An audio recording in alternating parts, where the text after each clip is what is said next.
Muy buenas noches, mi nombre es Ramón Espejo y estoy muy contento de estar aquí en Cablevisión Perú, programa que empieza renovado, Elecciones Generales 2021, edición central. Es muy importante entender algo, estamos a solo 76 días de las elecciones generales, donde elegiremos al próximo presidente de la República y además a los 130 congresistas que nos representarán en el Parlamento. Y lo más importante es que debemos entender que para elegir bien debemos de conocer quiénes son los candidatos que se presentan. No solamente conocerlos a ellos, conocer también sus propuestas y ponerlas a prueba en la medida de lo posible. El día de hoy iniciamos con una invitada muy especial. Ella es Sigrid Bazán. Postula por Juntos por el Perú con el número 6 y se encuentra con nosotros. Adelante, Sigrid. Muy buenas noches, bienvenida. Hola, ¿qué tal? ¿Cómo estás? Gracias por la invitación. Hola, Sigrid, ¿qué tal? Buenas noches. Bueno, ella es autodenominada una mujer de izquierda, licenciada en Ciencias Políticas, expresidenta de la Federación de Estudiantes de la Pontificia Universidad Católica y con experiencia en medios de comunicación.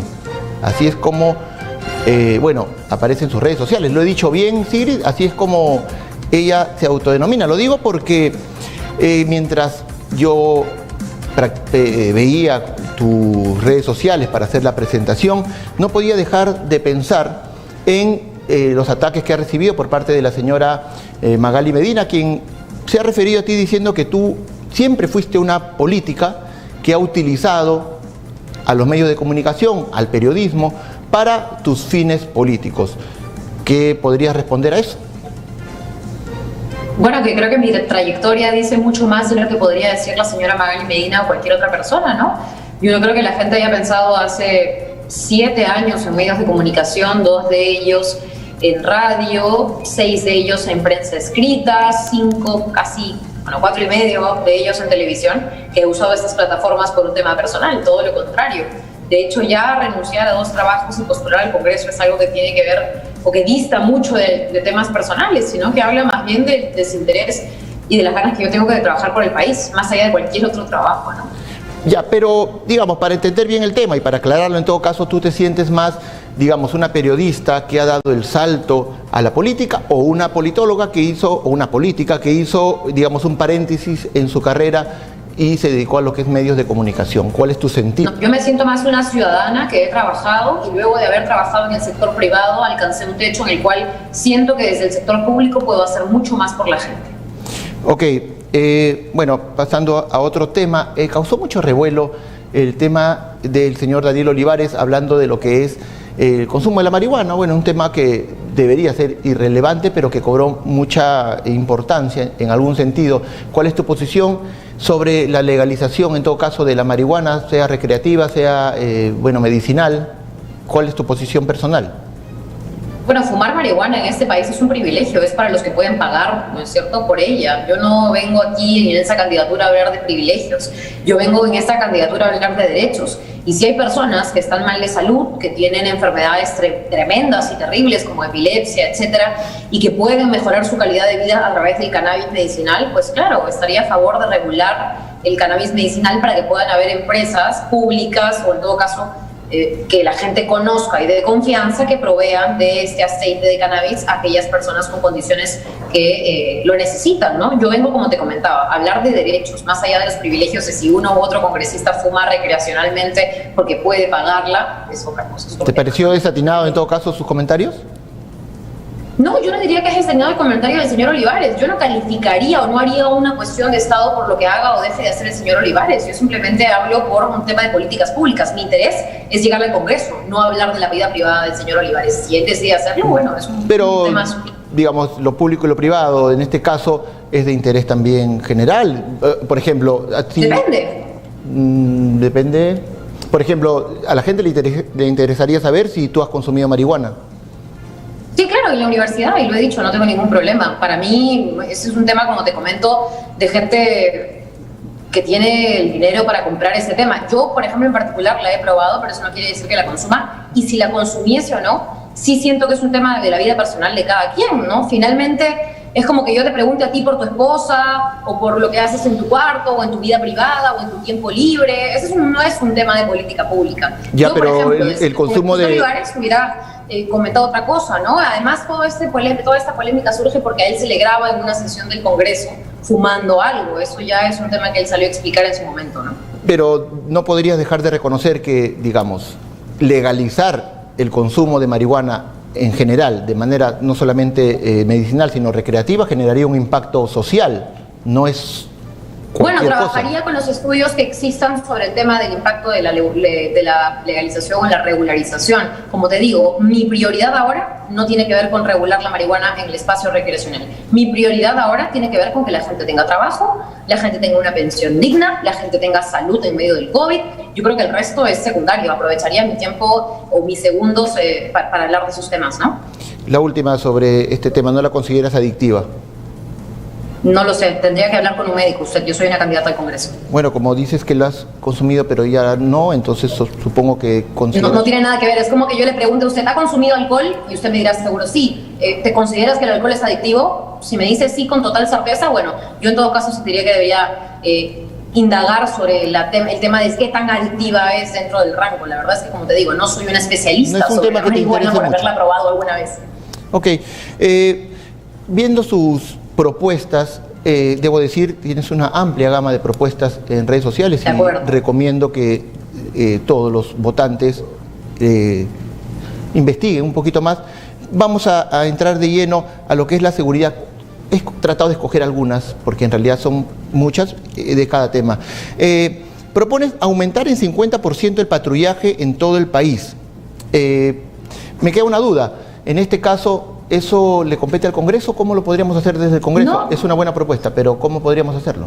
Claro, seguro debes haber leído en todo caso el plan de gobierno, o si es mi propuesta, entenderás por cómo lo he fraseado, que este es un trabajo que tiene que darse en conjunto. La seguridad ciudadana es algo que está a cargo del ministro del Interior y sobre todo a cargo de los gobiernos regionales y locales. Y la labor de un congresista es, además de legislar, además de alguna manera dialogar con otras fuerzas políticas en el Congreso, representar a la gente. Entonces, claro, la agenda y el tema de inseguridad está presente en nosotros, pero lamentablemente ahí lo que nos queda como congresistas es articular fuerzas para que se exija al ministro del Interior una reforma policial, se exija a las municipalidades una inversión importante en lo que es seguridad ciudadana, priorizándola por sobre otras cosas quizás, sobre todo por lo que nos va a dejar la pandemia. Entonces, como te digo, no es una responsabilidad tan sencilla como decir, oye, yo voy a legislar para que haya más patrullas, para que haya más efectivos. Al contrario, como congresista lo que haría sería presionar para que ese sector tenga un buen presupuesto y tenga la prioridad.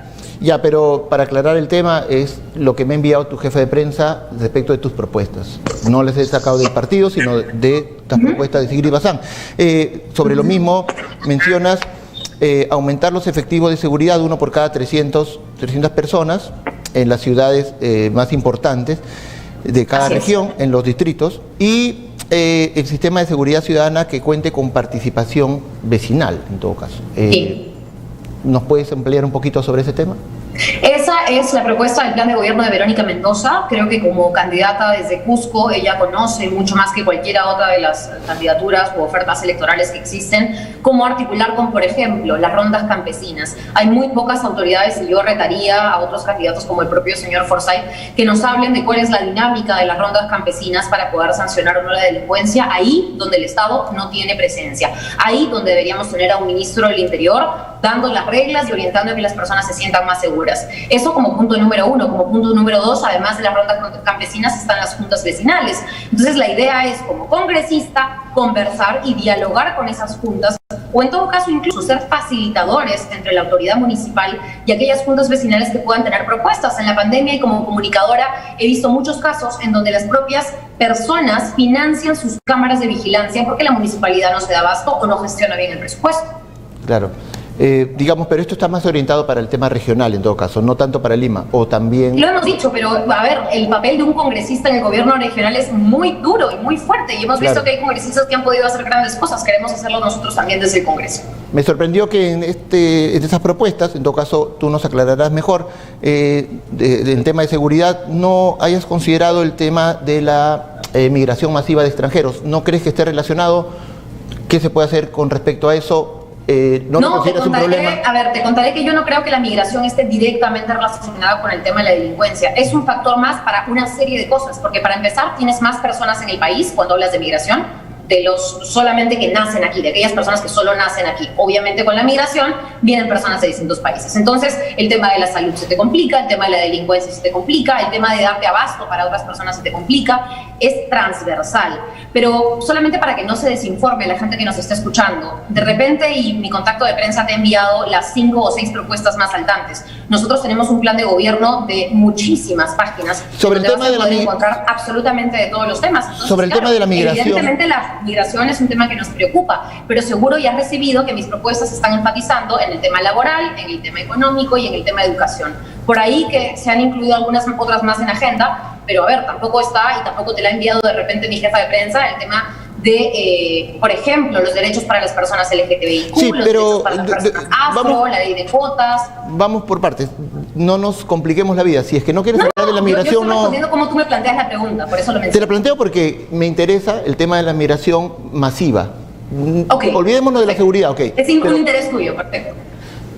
No está considerado dentro de tu plan de gobierno en caso lleguen a la... Yo no tengo un plan de gobierno porque yo no aspiro a gobernar el país. Yo tengo unas propuestas específicas para proyectos de ley al Congreso. Dentro de tus proyectos de ley, tus propuestas específicas, no está considerado el tema de la migración para nada. Solamente quiero saber. Tampoco tengo un proyecto de ley para seguridad ciudadana porque, como te comentaba, ahí mi rol sería articular. En el caso de migración, lo tenemos en el plan de gobierno y si gusta se lo comento. Ok, entonces hablemos de lo que tú nos puedas... lo que dice que lo que te interesa más, que es el tema de la economía y me dices el tema laboral, ¿verdad? Propones eliminar exoneraciones tributarias para universidades privadas. ¿Eso sí es propuesta tuya? ¿Vas a presentar un proyecto de ley sobre eso? Sí, no es que me interese más o que me interesa menos, pero es algo a lo que yo le asigno dentro de las propuestas que te han mandado como nota de prensa más importancia. Yo creo que ahí el tema laboral es fundamental, porque tú hablas de la migración. Bueno, la migración también ha afectado la chamba de muchos peruanos. Ya pasamos la página. Que esa chamba no sea un empleo o un empleo precario, sino que tenga derechos. Okay. Perdón, creo que no te escucho. Eliminar exoneraciones tributarias para universidades privadas. Esos sí. Ya. La pregunta es, en este caso, las universidades, digamos, se han proliferado porque no tienen tributos. Al darles impuestos, no estarían cargándole de repente esos impuestos a los estudiantes que van a estas universidades porque son baratas, esa es la verdad. No, mi diagnóstico no ha sido que las universidades han proliferado porque no paguen impuestos. Esa conclusión creo que le has sacado tú. En todo caso, lo que sí considero es que hay universidades que podrían pagar impuestos, que tienen una gran acogida en cuanto a los alumnos, pero que se utiliza mucho el término de educativo o de educación o de universidad o de casa de estudios para lucrar y no para ofrecer un servicio de calidad. Entonces tenemos que, además de hacer que las universidades paguen sus impuestos, como cualquier otra empresa cuando son privadas, se tiene que reforzar la calidad y eso tendría que hacerse apuntalando el presupuesto en el sector de educación y por supuesto a la SUNEDU. Claro, la pregunta era, si van a pagar ahora impuestos, ¿no sería riesgoso que ese pago de impuestos se lo carguen? No creo, a los... y de acuerdo a los estudios, el tema impositivo ahí yo no creo que haría una diferencia en términos de que, si tú me te refieres, una universidad quebraría por pagar impuestos, en absoluto. No quebraría, no. Se lo cargaría los impuestos a los estudiantes. Es decir, el estudiante hoy día paga 100 soles, por decir un número, y si ahora la universidad va a pagar impuestos, va a tener que pagar el estudiante 120 soles. Por eso estoy hablando de números X. ¿Ah? Para ver el tema y regular el tema de abusos está la SUNEDU. Eso no debería pasar en absoluto. Es decir, entiendo que no consideras que las universidades deberían cargar en todo caso los tributos a los estudiantes, sino... No solamente no debería pasar, sino que si pasase, la SUNEDU tendría que hacer algo al respecto. Sería totalmente arbitrario, ¿no? Todo cambia y eso no quiere decir que las universidades cobran lo que se le da la gana a todos los alumnos cada vez que quieren, ¿no? En absoluto. Fomentar el servicio civil para todas las carreras, tipo Serum y CECIGRA, ¿eso está dentro de tus propuestas? Sí, es una forma de frasearlo, ¿no? El tema del servicio civil, y ojo, yo no estoy ahí planteando obligatoriedad, pero sí abriría más programas como el CECIGRA, que en su momento era obligatorio, pero ahora es voluntario, el tema del Serum, que sí es un requisito, para que otras carreras también le devuelvan al Estado, digamos, algo de lo que han aprendido. Por supuesto que esa es una propuesta nuestra. Ya, mi duda sería en este caso, cuando dices para todas las carreras. ¿Eso es así? ¿Cuál es tu duda? Que es para todas las carreras. Sería para todas las carreras en todo caso. Sí, Sí, sí, no entiendo muy bien cuál es la duda. Sí, claro, la idea es que todas las carreras puedan tener chance de trabajar de algún momento, ya sea como práctica o en todo caso como oficio más adelante de su profesión, por supuesto, sí. Mi duda es porque, por ejemplo, en la carrera de periodismo, de ciencia de la comunicación, digamos, todos los estudiantes que salen no entrarían de pronto en IRTP, no hay muchos, digamos, medios de comunicación. Bueno, de repente tú estás pensando en términos de conducción, pero creo que es muy sencillo y tener una práctica profesional en un espacio de tiempo limitado y poder en ese sentido de repente entrar en redacción, en edición. A ver, no se trata de contratar a alguien 20 años, pero se trata de en algún momento formar parte del gran trabajo periodístico que emplea a mucha gente. No solamente es quienes ves en pantalla, creo que ustedes lo conocen más que yo, ¿no? Pero has hecho más o menos el estudio, el cálculo entre los estudiantes que egresan y el mercado laboral para determinadas carreras. No en todos los casos es igual. Por supuesto, la idea es evaluar cada carrera de acuerdo a sus necesidades y de acuerdo también a lo que el Estado necesita, ¿sabes? Eso es una cosa que me parece muy interesante que yo he visto como profesional, que de repente egresan muchos más abogados que médicos cuando el Estado requiere en estos momentos mucho más profesionales de la salud. Yo creo que todo eso se tiene que estudiar, por eso esa propuesta en particular no es tajante, está abierta al diálogo, porque ya hay otros proyectos de ley que de alguna manera plantean esa posibilidad. Te pongo en ejemplo el proyecto de ley de voluntariado que dejó Javier Díaz Canseco. Y este proyecto de ley de voluntariado, ojo, no solamente habla de que los profesionales tengan programas para que ejerzan su profesión en el Estado, sino para que ejerzan su profesión en compañía o con el apoyo de otras organizaciones no gubernamentales. Entonces eso también me parece valioso recogerlo. Como te comento, la idea es que el profesional tenga acceso a un trabajo. Hace poco se cumplió un año más de la derogación de la ley Pulpín, y sobre todo a los jóvenes que están terminando sus estudios, que se le abran las puertas desde algún sector. Creo que ese planteamiento es la base para ahí trabajar algo más específico, pero evidentemente y que ni siquiera casi hay estudios sobre cada profesión, entonces tenemos que apuntalar eso también. Tus propuestas en el ámbito laboral son de fuerte impacto, eliminar las services, definitivamente, pero hay un caudal muy importante de trabajadores que dependen de las services. ¿Cómo haríamos en ese caso? ¿Cómo lo plantearías? ¿Cómo sería el traspaso? Y lo mismo con el tema... que eliminar las services no quiere decir eliminar los puestos de trabajo. Te pongo otro ejemplo, el caso de Sedapal. Sedapal tiene a Concisa, que es la empresa tercerizadora por la cual Sedapal subcontrata a estos operarios. La idea es que Sedapal pueda contratar a estos operarios con Sedapal, a través de Sedapal, directamente Sedapal, no a través de un tercero. Entonces no hablamos de pérdidas de empleo, lo que hablamos es de hacer a las empresas responsables por sobre sus trabajadores. Y evidentemente eso somete a un estudio la condición de cada una de las empresas para recibir esta carga de trabajadores tal cual está. Ahora, no es la primera vez que se plantea eliminar los servicios, entonces, a eso me refiero. Por ahí que me vayas a decir, bueno, hay empresas que no van a poder contratar a todos sus trabajadores. Bueno, eso se tiene que estudiar, por supuesto, caso por caso. Y la idea, antes de aprobar eliminar los servicios, es también cómo redireccionar el apoyo económico a aquellas actividades que más empleo ejercen. Por ejemplo, no necesariamente la minería. Apuntalar el tema de comercio, infraestructura, turismo, que se tiene que reabrir poco a poco luego de la segunda ola. Y todo eso, digamos, es con miras a mediano y largo plazo, ¿no? Es verdad, no es la primera vez que se propone eso y no ha avanzado mucho, por eso es que te preguntaba cuál sería el mecanismo en esta ocasión. Es un tema de voluntad política. Lo mismo con el tema del CAS, el sistema CAS que para muchos es pernicioso, pero hay una gran cantidad de gente que trabaja bajo el sistema CAS. El Estado, esa es la pregunta, ¿tendría capacidad para albergar a toda esa gente a el sistema tradicional, el 728 y otras leyes, digamos, que tengan todos los beneficios? Sí.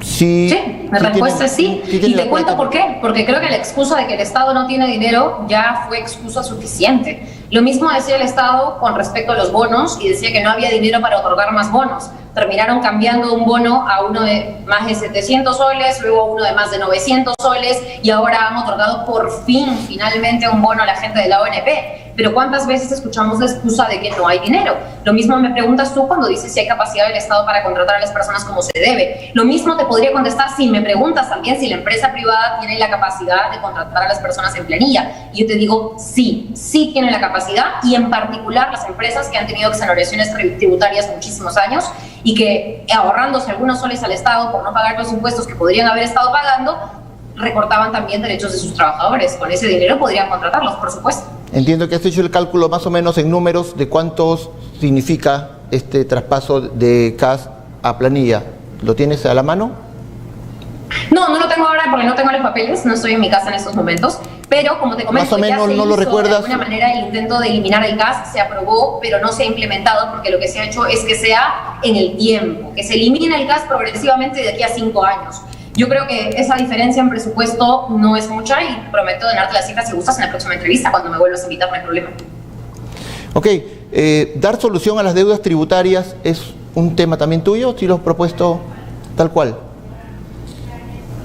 Sí, creo que para algunas de las propuestas que estamos planteando se necesita ese dinero. Creo que eliminar la evasión y la ilusión tributarias es una forma de poder tener más dinero en las arcas del Estado. Y la segunda propuesta que va en esa misma dirección es el tema de implementar un impuesto a las grandes fortunas que va a ser temporal, pero cuyos insumos van a servir precisamente para implementar políticas, sobre todo en el periodo de emergencia, que yo no creo se acabe en los próximos meses, sino que va a ser un poquito más largo, ¿no? En ese caso sería, según lo que leí, a los que tienen más de 100 millones de dólares, ¿verdad? Ese sería. ¿Y de cuánto has calculado que sería el impuesto más o menos a las fortunas? Bueno, todo eso va a ser analizado por el equipo de economistas y tendría que sacarse un porcentaje para todos por igual, ¿no? Evidentemente eso está en detalle y en evaluación, pero es algo que ya se viene aplicando en otros países sin mayor problema. Ok, entiendo que estas propuestas las has conversado también con tu equipo de campaña en general y ya es un acuerdo, digamos, general, o solamente son propuestas de Sigrid Bazán. No, todas las propuestas son coordinadas con el plan de gobierno. Jamás podríamos proponer algo y no haberlo conversado. De hecho, hoy día se hizo la presentación de candidatos y las dos propuestas que mencioné en la presentación de candidatos son propuestas propias, pero que al mismo tiempo van de acorde con ese plan de gobierno. Creo que la coherencia está en todos lados. Internet como derecho constitucional. ¿Me explicas un poquito más eso? ¿Significa que la persona nace y ya tendría el derecho al acceso al Internet? ¿Cómo sería más o menos? No necesariamente, no. Acá hay dos fases para hablar de un acceso al Internet universal y de calidad, pero el primer paso importante sí es declarar el Internet como derecho constitucional, y te lo comento porque también la Organización de Naciones Unidas lo planteó hace ya varios años, si no me equivoco, por lo menos 4 años, en donde establecen que el Internet debe ser un derecho universal incluso. Entonces, me parece muy importante ese tipo de declaraciones a nivel internacional porque en nuestro país podríamos hacer uso de esta declaración de derecho constitucional para que el Internet sea en cualquiera de sus legislaciones o en cualquiera de sus discusiones un tema prioritario. Evidentemente ahí tendría que hablarse con las empresas que hacen uso de las ondas electromagnéticas del Estado y de alguna manera reformular esto para que el acceso sea libre, seguro, gratuito, pero va a ser un proceso que no se va a implementar en un mes u otro, ¿no? Es un proceso muy largo. Creo que hablaría mucho de la voluntad política para hacerlo, el poder declararlo como derecho. Es decir, la propuesta es primero declararlo como derecho constitucional y luego ver cómo implementarlo para que llegue a todos de manera gratuita, o sea, un wifi gratuito. Lo mismo abierto. Te comento porque, bueno, no necesariamente tiene que ser luego, ¿no? Por ejemplo, el tema del agua, ¿no? Que también fue incorporado dentro de la Constitución y se han hecho otro tipo de salvedades para que esto se vuelva como temas de políticas de Estado mucho mayores y con mucho mayor rango de obligación. Esa es la idea, pero creo que va mucho más allá de poder implementarla, ¿no? Sin embargo, para nosotros es muy simbólico que eso se haga. Se ha pedido que se haga, el propio señor Sagasti dijo que tiene que hacerse y lamentablemente, y como te comento, por falta de voluntad política muchas cosas quedan en el aire, ¿no? Ampliar la gama de métodos anticonceptivos. Asegurar, dices, la anticoncepción oral de emergencia, que entiendo es la pastilla del día siguiente, para víctimas de violencia sexual, ¿verdad? Y el 6% del PBI para el sector salud, que creo que eso no hay discusión alguna sobre eso. Sobre los dos primeros, ¿me explicas un poquito más el tema? ¿Nos amplías un poquito más la propuesta? Sí, si gustas rápidamente. Uno de los más recientes avances, ya que estábamos hablando de las vacunas, por ejemplo, que varias de las iniciativas de vacuna han salido de China, un país que además realiza muchísima inversión en cuanto a innovación, tecnología, salud, etcétera. Bueno, en China se está desarrollando un método anticonceptivo masculino para hombres, más allá de la vasectomía, por supuesto, que igual es reversible, pero de la cual hay muy poca información. Entonces, la idea es poder fortalecer nuestra línea de anticonceptivos, reforzar el tema de educación sexual y reproductiva para evitar también embarazos adolescentes o embarazos no deseados y, por supuesto, acompañarlo de una campaña en la cual se tome en cuenta la opinión científica. Y te lo comento, Ramón, de manera muy preocupante por lo que pasó con los kits. Hay un kit que se le entrega a aquellas mujeres víctimas de violencia sexual, que normalmente, además de otras cosas, cuenta con la presencia de estos anticonceptivos de emergencia o anticonceptivos orales de emergencia, AOE.